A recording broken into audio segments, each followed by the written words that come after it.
We've got Amit Mahajan, the Director, Paris Defence and Space Technologies, joining in. Good to have you on board. Wishing you a very happy new year, first up. Now, the company has incorporated the wholly owned subsidiary, Quantico Technologies. What benefit does this bring to the company?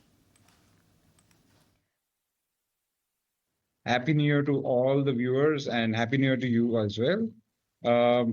Hope this year, 2024, become one of the best years of your lives and also a good foundation for the upcoming years.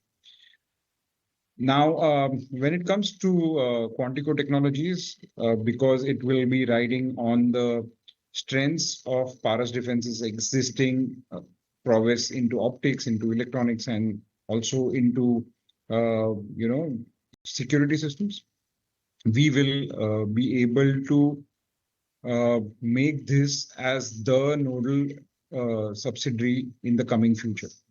Quantum communication is going to be the key technology, key segment, because the communication will slowly get onto quantum communication.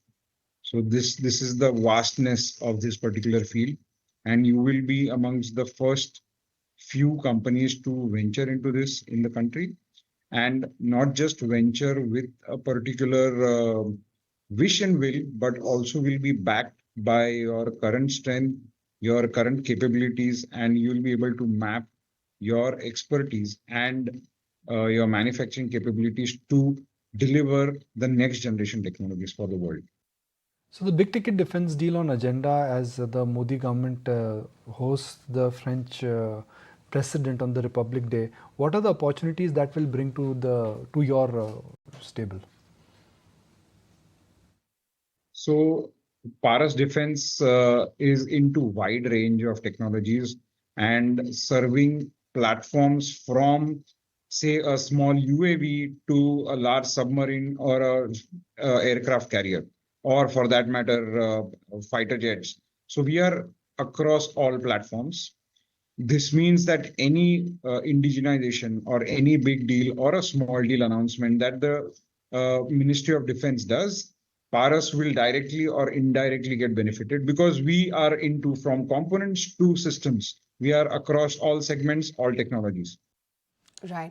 Your current order book is in excess of 600 crores. How is it that you're looking to build the order book further, and what are the major orders that you already have in the pipeline? I wouldn't want to explicitly mention any of the values because I'm in the zone that I should not. But the opportunities are looking very, very promising.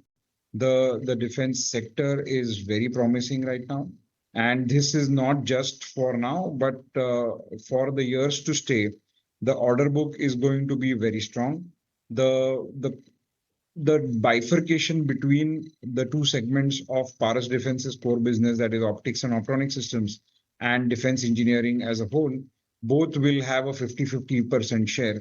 Optics and optronic systems will always lead in terms of its profitability, but defense engineering gives that mobility to the business. So both of them, these are like the two sides of the same coin, and they both are very, very important for our business. And owing to the elections, are you seeing any slowing down in decision making, was witnessed in rail and infra orders?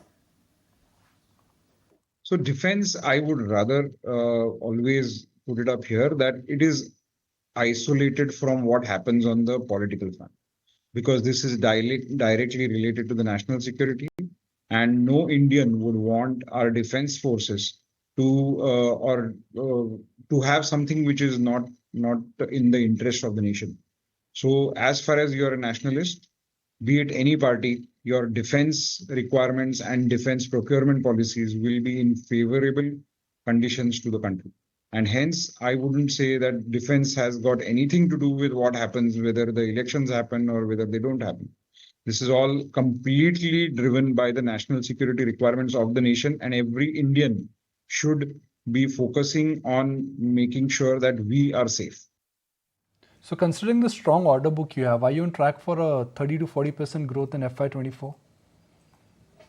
I don't want to put an absolute figure to the revenue as well as the profitability, but I would confirm that we're going to give a strong growth in revenue at the same time on the profitability year on year. And what about growth? Is it coming at higher margins, or the margins are getting compromised because of the competitive intensity?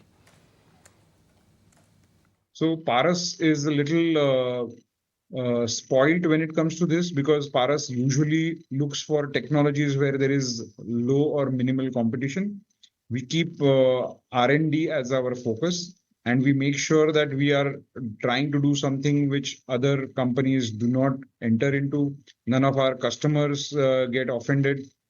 So we are walking a very cautious path. We ensure that we do research and development in areas which are in line with our strengths, and we do justice to whatever development activity that we take care. So we usually tread in non-competitive zones and create a niche for us as well as for our customers.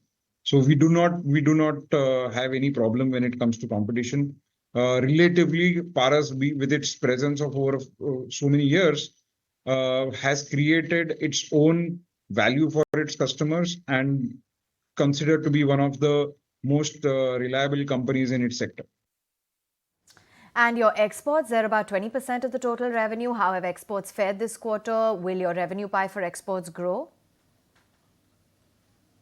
Paras Defense is currently focusing on domestic market, because not just that the domestic market is the biggest market, but it also has a preferential procurement policy in favor of companies like us. So the export market becomes a plan B. Plan A always will be serving the domestic market, which is huge. And the opportunities, at least we see it for the next 10 to 15 years, is humongous when it comes to this. So we would want to focus on domestic market. Export market, yes, obviously nobody will ignore it, but it is a plan B, and there is no strategy that we want to become an export house. Right. So great having you on the show. Thank you so much for taking the time out and speaking with us today.